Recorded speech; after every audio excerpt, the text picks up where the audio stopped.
আমাদের চতুর্থ অধ্যায় থেকে নিত্যকর্ম ও যোগাসন, সেই যোগাসন এবং নিত্যকর্ম থেকে আজকে আমাদের পড়া হলো যোগাসনের ধারণা। ঈশ্বর আরাধনার একটি পদ্ধতি হচ্ছে যোগ। ঈশ্বর আরাধনার একটি পদ্ধতি হচ্ছে যোগ। আচ্ছা, এই যোগ বলতে যোগ ব্যায়াম, যোগ আসল মানে এই যে কর্মকাণ্ডের যোগ, এটি হলো যোগ। সাধারণভাবে যোগ শব্দের অর্থ হচ্ছে কোনো কিছু সঙ্গে অন্য কিছু যুক্ত করা। ধর্ম অনুশীলনের ক্ষেত্রে এর অর্থ হচ্ছে জীবাত্মার সঙ্গে পরমাত্মা বা ঈশ্বরের যোগ সাধন করা। তাহলে বুঝতে পারছো? এই যোগ হচ্ছে সংযোগ করা। আচ্ছা, আমাদের সাথে কেউ অ্যাড হচ্ছে নতুন করে?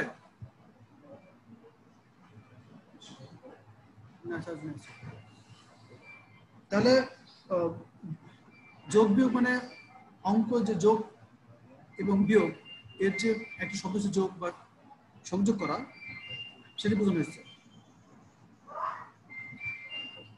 যোগ শব্দটি সংস্কৃত ভাষা হচ্ছে যজ, অন্তর্য এবং বৈধর্য।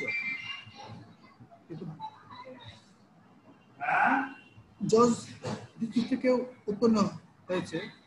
এর প্রধান অর্থ হচ্ছে মিল। যোগ ক্রিয়া জীবাত্মা পরমাত্মা মিলন ঘটায়। আবার চিত্ত নিবৃত্তি এক নাম হলো যোগ। যোগ দর্শনের মহর্ষি পতঞ্জলি যোগ শব্দের অর্থ হচ্ছে চিত্তবৃত্তি। সুতরাং যোগ বলতে বোঝায় চিত্তবৃত্তি নিরোধ করে নিষ্কামভাবে ভগবানের সঙ্গে ও তার সত্য চেতনার সঙ্গে সম্পর্ক স্থাপন করা। যোগ আটটি অঙ্গ যথা যম। যম মানে সংযমী হওয়া, নিয়ম শরীরের প্রতি যত্ন নেওয়া, নিয়মিত পরিমিত স্নান, আহার, বিশ্রাম করা। এখানে পরিমিত বলতে কি বোঝানো হয়েছে বুঝুন না? পরিমিত মানে যতটুকু প্রয়োজন ততটুকু। তুমি খাবার খাবে, সেটা তুমি অবশ্যই বেশি খাবে না, অবশ্যই কম খাবে না। কম খেলে যেমন শরীর দুর্বল হয়ে যায়, বেশি খেলে মানুষ কিন্তু অসুস্থ হয়। সে কারণে পরিমিত হয়েছে তোমার যতটুকু খাওয়া প্রয়োজন অতটুকু তুমি খাবে। স্নান যতটুকু করার দরকার সেটুকু করবা। আজকে গরম লাগতেছে, স্নান করছো, সমান স্নান করতেছো, তুমি সে জল থেকে উঠতেছো না, এটা আবার খারাপ দিক। এগুলা হলো অনিয়ম করা। অনিয়মটা যখন হবে তখনই শরীরের সমস্যা দেখা দেবে। অর্থাৎ আমরা যদি সবাই যদি নিয়মের মধ্যে থাকি তাহলে সবাই ভালো থাকবো, পরিবেশ সমাজ সব ঠিক থাকবে। সেখানে বলছে নিয়ম, শরীরের প্রতি যত্ন নেওয়া, নিয়মিত পরিমিত স্নান, আহার ও বিশ্রাম করা। তারপরে হচ্ছে কি আসন, বিশেষ ভঙ্গিতে বাতাসে বিশেষ ভঙ্গিতে বসাকে বলা হয় আসন। আসনের মধ্যে কিন্তু অনেকগুলো আসন আছে, শবাসন, বজ্রাসন, তোমরা এই বিষয়গুলো আগে পড়ছো, জানো। আচ্ছা, প্রাণায়াম মনে হলো শ্বাস প্রশ্বাস নিয়ন্ত্রণ করার পদ্ধতিকে প্রাণায়াম বলে। মানে আমাদের শ্বাস প্রশ্বাসের পদ্ধতির মধ্যেও কিন্তু নিয়মের একটা বিষয় রয়েছে। তারপর প্রত্যাহার, মনকে বহির্মুখী হতে না দিয়ে অন্তর্মুখী করাকে প্রত্যাহার বলে। মনকে বহির্মুখী হতে না দিয়ে অন্তর্মুখী করাকে প্রত্যাহার বলে। মানে তুমি লেখাপড়া করতে বসছো, তুমি লেখাপড়া নিয়ে থাকো। তুমি লেখাপড়া করতে এসে যদি ভাববা আমি কোন মাঠে থাকলে কেমন খেলা করতাম, আমি আমার অমুক আত্মীয় বাড়িতে গেলে পরে কি অবস্থা থাকতাম, আমার বন্ধুর সাথে কিভাবে মেলামেশা করতাম, কিভাবে দুষ্টুমি করতাম, যদি তুমি এগুলো থাকো তাহলে সেই বিশৃঙ্খলার মধ্যে লেখাপড়া সঠিকভাবে হতে পারে না। অর্থাৎ তুমি যে কাজটা করবা সেই কাজটা যদি তুমি মনোযোগী না হও তাহলে সেটা অনেক অনেক রকম সমস্যা দেখা দেয়, তার কোনো প্রতিফলন পাওয়া যায় না। সে কারণে বলছে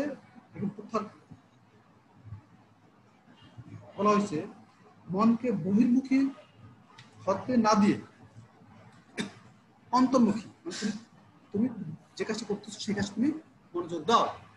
হিমাদ্রি, হিমাদ্রি কোথায়? স্যার তোমার ভয়েস অফ করা থাকে, তুমি ভয়েস অফ করে রেখে তুমি অন্য কথা বলো, অন্য কাজ করতেছো না, এটা করবে না। ক্লাস মাত্র 40 মিনিট, ক্লাস মাত্র 40 মিনিট, 40 মিনিট তুমি মনোযোগের সাথে থাকবে। আমি প্রত্যেককে লাইনে দেখতে পাচ্ছি কে কি অবস্থায় আছে, তোমরা সেভাবে থাকবে।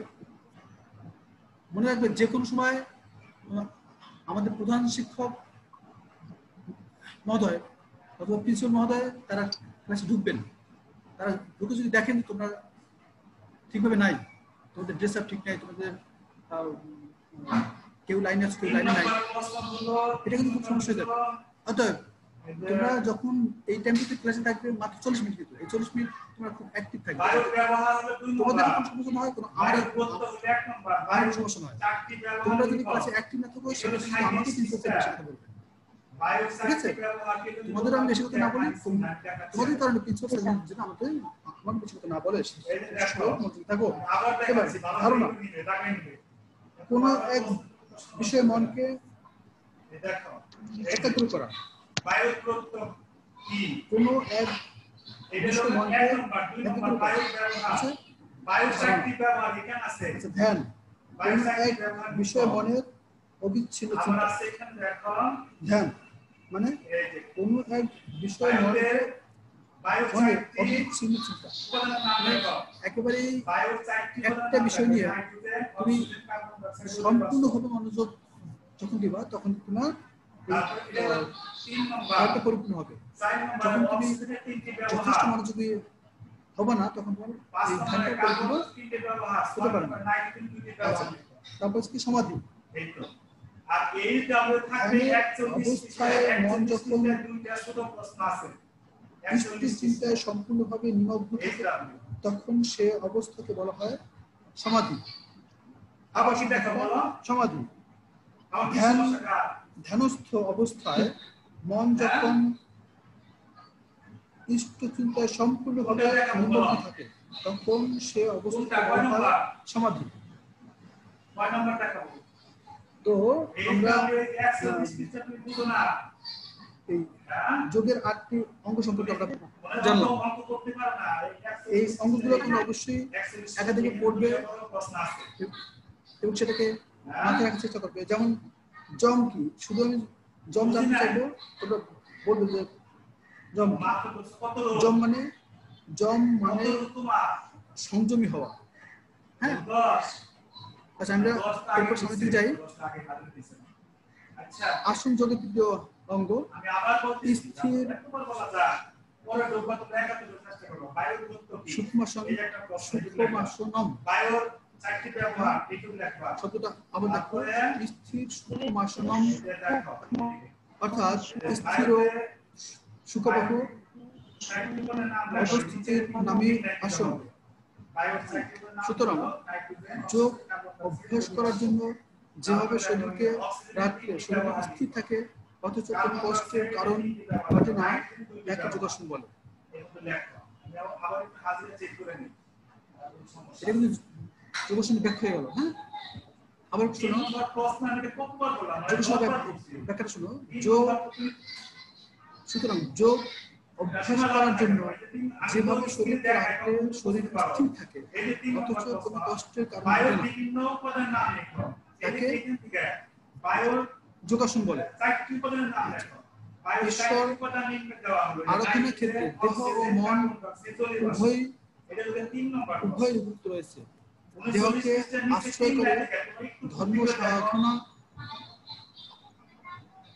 অগ্রসর হয়, তাই দেহকে সুস্থ রাখা সাধনার পূর্ব শর্ত।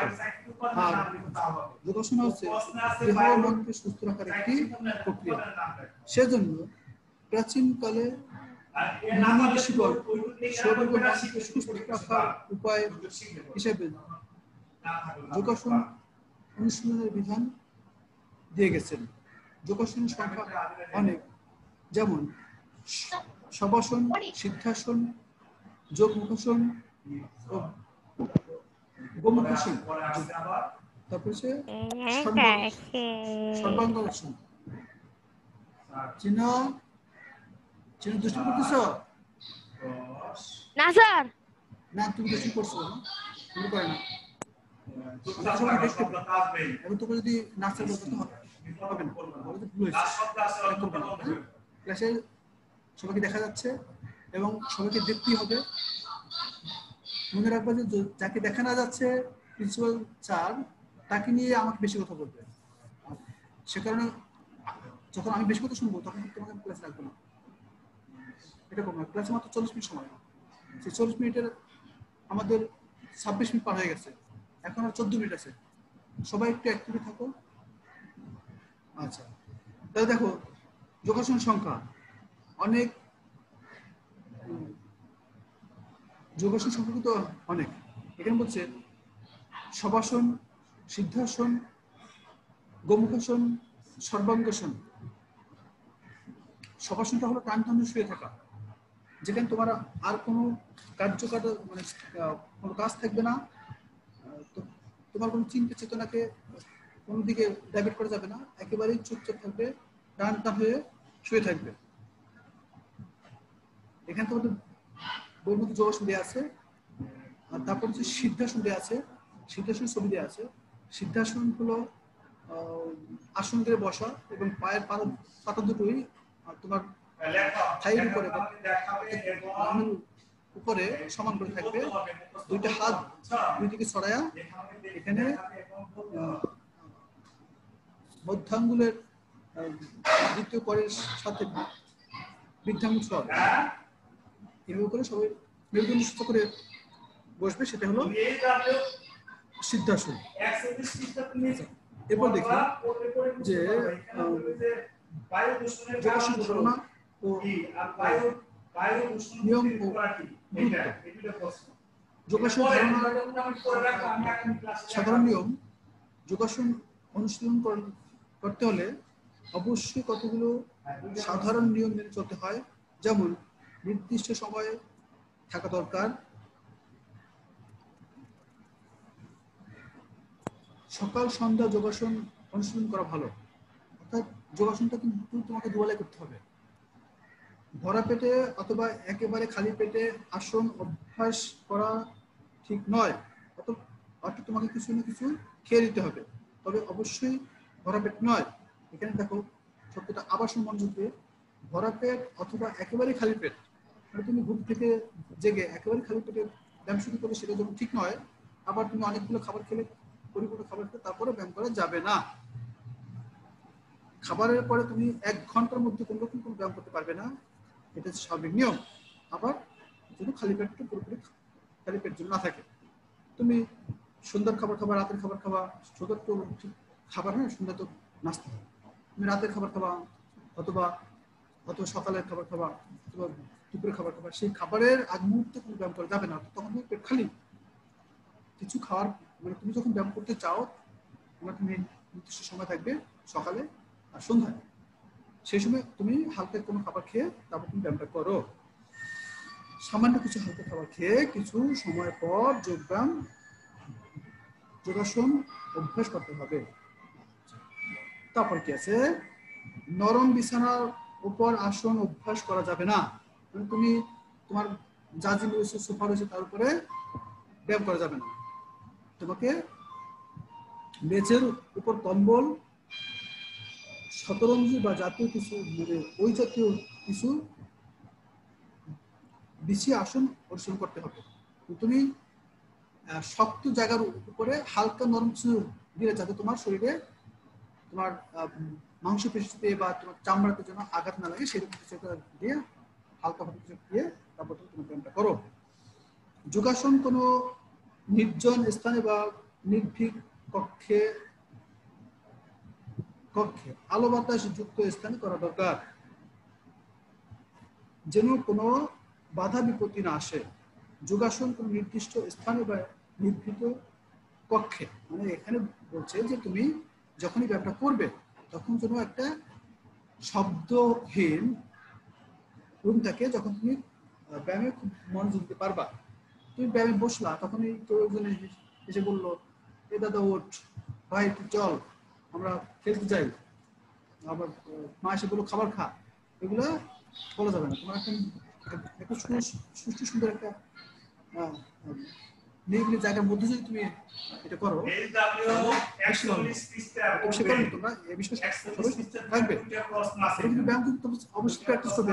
আমি খোঁজ দেবো, যোগাসন কোনো নির্দিষ্ট স্থানে বা আলো বাতাস যুক্ত স্থানে করা দরকার, যেন কোনো বাধা বিপত্তি না আসে। কিন্তু আসন করার সময় আটসাট ভারী পোশাক বা ঢিলে ঢালা হালকা পোশাক পরা উচিত। আটসাট করে সময় আটসাট ভারী পোশাক না পরে। এখানে বলছে যে তুমি এমন কোনো পোশাক পরবে না যাতে তোমার রিল্যাক্স লাগবে না, যাতে তোমার ইজি লাগবে না, যাতে তোমার স্বাভাবিক মনে হবে না। তুমি এমন কোনো পোশাক পরবে যে পোশাক পরবে তোমার কাছে সবথেকে কমফোর্টেবল মনে হয়, সহজ স্বাভাবিক মনে হয়। সেই সহজ স্বাভাবিক অবস্থা থাকতে পারে তুমি তোমার ব্যায়ামটা করতে সুবিধা হবে।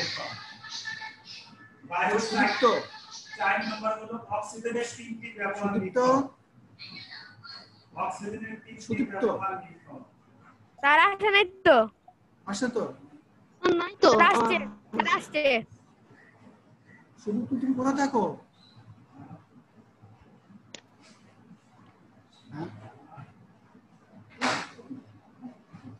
স্যার আর নেট অনেক প্রবলেম। সুদীপ্ত এইভাবে স্যার আমার তো ভিডিও অন করা। তোমার ভিডিও অন করা বুঝলাম, নেট অনেক প্রবলেম। এটা কইছ পরে কেন সুদীপ্ত? স্যার আমি তো জয়েন অনেকক্ষণ আগে করেছিলাম, কিন্তু মেইন ইন্টারফেসে মানে জুমের অ্যাপে মানে ঢুকতে পারছিলাম না কেন যেন। সমস্যা হয়েছে কিছু? তুমি আরেকটু অ্যাক্টিভ থাকো সুদীপ্ত। তুমি আসলে ভালো অ্যাক্টিভ না, তুমি আসছো অনেক পরে আসছো। আমি ক্লাস শুরু করার পরে আমি তো তোমাকে ঢুকতে দেবো না। যত সময় আসো, আমি 5 মিনিট দেরি করবো। আমরা ক্লাস শুরু করছি আরো পরে, ঠিক আছে? তোমার ক্লাস টাইম 1টায়, তুমি 1টা থেকে 1:10 মধ্যে তুমি আসবা। এরপর তোমার ক্লাস নিবো না। এরপর থেকে যারা ক্লাসে আসবা সর্বোচ্চ তোমাদেরকে 10 মিনিট পর্যন্ত করতে হবে। আচ্ছা যাই হোক, আমরা কিছু একই থাকি। আচ্ছা কোথায় ছিলাম? আসন করার সময় এখানে বলছে যে আসন করার সময় আমরা যেন অবশ্যই সবাই যেন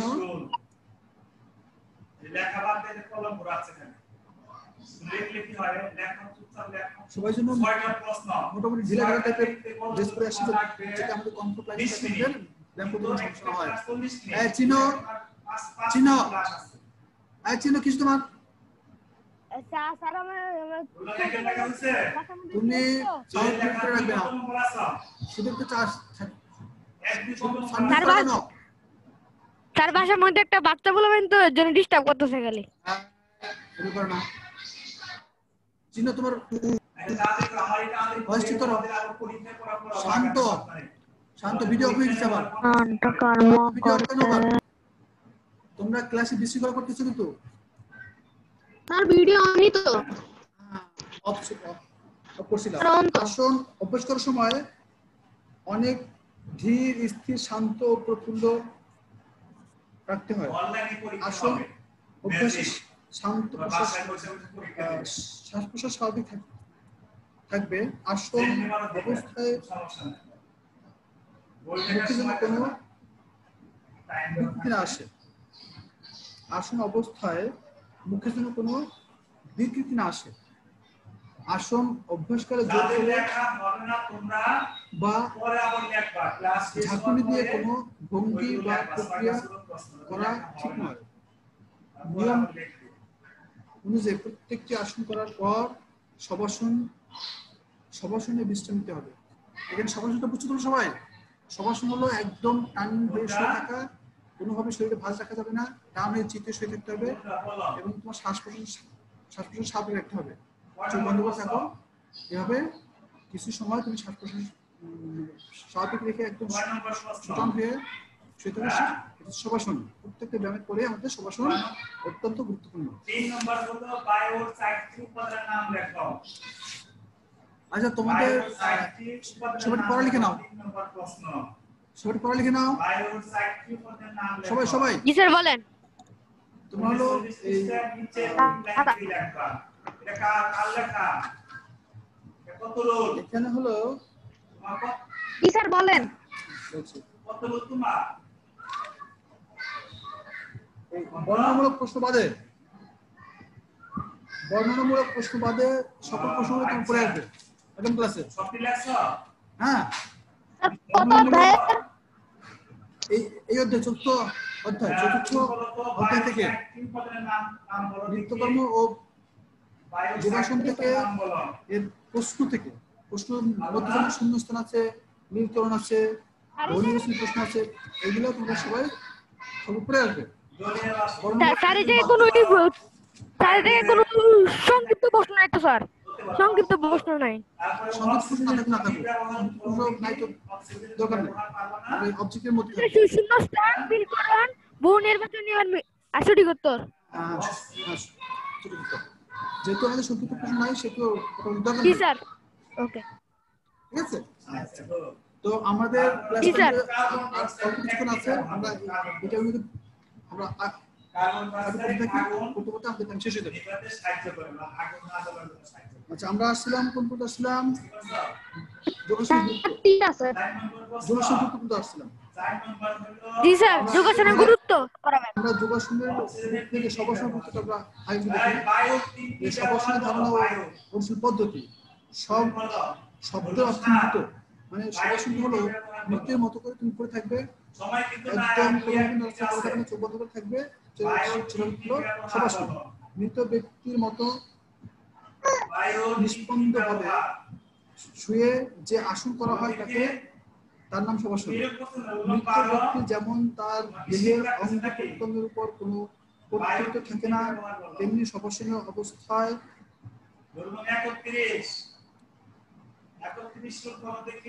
আসনকারী দেহের কোনো অংশে তার কোনো কর্তৃত্ব থাকবে না। শবাসনের লক্ষ্য মৃতদেহের মতো নিশ্চল নিঃসার হয়ে শুয়ে থাকা, কিন্তু চেতনা হারানো নয়। এখানে নিঃসার বলতে বোঝানো হচ্ছে নিঃসার, মানে তুমি একেবারেই চুপচাপ থাকবে, একেবারে চুপচাপ থাকবে, সেটা হলো নিঃসার। মানে তুমি তোমার শ্বাস প্রশ্বাস ঠিকই চলবে, কিন্তু তুমি একেবারে শব্দহীন থাকবে, কোনো রকম কোনো চিন্তা করবে না, অন্য কোনো চিন্তা করবে না। স্যার রোল কল করা হয়েছে? হ্যাঁ, রোল কল হয়েছে। আর তোমাদের টাইম শেষ হয়ে গেলে পরে তোমরা চলে যাও। সময় কতক্ষণ দেখো তো, সময় কতক্ষণ আছে? দেখো তো। মিনিট স্যার, 1 মিনিট আছে। ঠিক আছে, 1 মিনিট পর সবাই চলে যাবে। পড়া লিখছো সবাই? পড়া লিখছো? জি স্যার ঠিক আছে, জি স্যার লিখেছি। জি স্যার লিখেছি। শোনো, তোমরা এই ব্যায়ামগুলো করবে, আমি আগামী করে জানতে চাইবো তোমরা এই ব্যায়ামগুলো কি করছো, শবাসন কি করতে হয় সেটা তোমরা জানবে এবং করবে। আমি তোকে জানতে চাইবো তুমি শবাসন করছো না সেটা কি করতে হয়। তারপরে এখানে আছে সিদ্ধাসন। সিদ্ধাসনের এখানে ছবি দেওয়া আছে, ছবি দেওয়ার ছবি দিলেই যে তুমি শুধু বই থেকে পড়ে জানলে তুমি অঙ্গভঙ্গিটা বুঝলে না। এখানে ছবিটা থাকা ছবি হলো এটাই, তুমি অঙ্গভঙ্গিটা সেভাবে স্পষ্ট করে বুঝলে তোমার যেমন ব্যায়ামটা করতে সুবিধা হয়, দেখে শিখতে সুবিধা হয়। ঠিক আছে? নমস্কার। হ্যাঁ নমস্কার, ভালো থেকো, লেখাপড়া করো। হ্যাঁ নমস্কার। হ্যাঁ নমস্কার, ভালো থেকো, লেখাপড়া করো। ওকে জি স্যার। ঠিক আছে।